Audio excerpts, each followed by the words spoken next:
আসসালামু আলাইকুম। আমার হাতে যে খাতাগুলো দেখতে পাচ্ছেন, এটি আসলে বাকি খাতা। তো শুধু আমার না, যারা ব্যবসা বাণিজ্য করে সবাই এরকম খাতা আছে। তো এই খাতার মধ্যে অনেকে আছে আপনার 2 বছর, 3 বছর, 5 বছর হয়ে গেছে বাকি নিছে। তারা মাল নেও না, এখন টাকাও দেয় না। তাদেরকে অনেকে ফোন দিলে বলে শুধু সমস্যা দেখা। অনেকে রাস্তাঘাটে পাইলে জিজ্ঞেস করলে কবে ভাই এটা সমস্যা। তো অনেকের বাড়িতেও গেছি, তারা টাকা পরিশোধ করে না।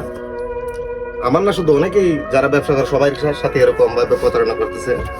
তবে আপনাদের উদ্দেশ্যে আমি বলি, আপনারা যে ঋণ নিয়ে অবহেলা করছেন, টাকাগুলো পরিশোধ করছেন না, আজকে যদি আপনি মারা যান, আপনার এই ঋণটা কে দিবে?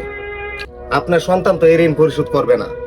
কারণ আপনার সন্তান তো এরকম ভাবে আপনি সন্তানকে মানুষ করতে পারছেন না। কারণ আপনার যদি লেনাদেনা এত খারাপ হয়, আপনার সন্তান কিভাবে ভালো হবে? আপনার সন্তান কিভাবে এটা পরিশোধ করবে? আপনি দুনিয়ার ঋণ যদি থাকা অবস্থায় আপনি পরিশোধ না করেন, আপনি মৃত্যুর পর কিভাবে এই ঋণ পরিশোধ করবেন? মরার পরে কেউ টাকা পরিশোধ করতে পারবে না। আপনি এই ঋণের জন্য আপনি পরকালে জবাবদিহি করতে হবে। যারা পাওনা আছে ঋণ পরিশোধ করুন।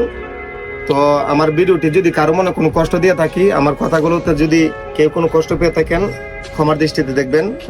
আসসালামু আলাইকুম।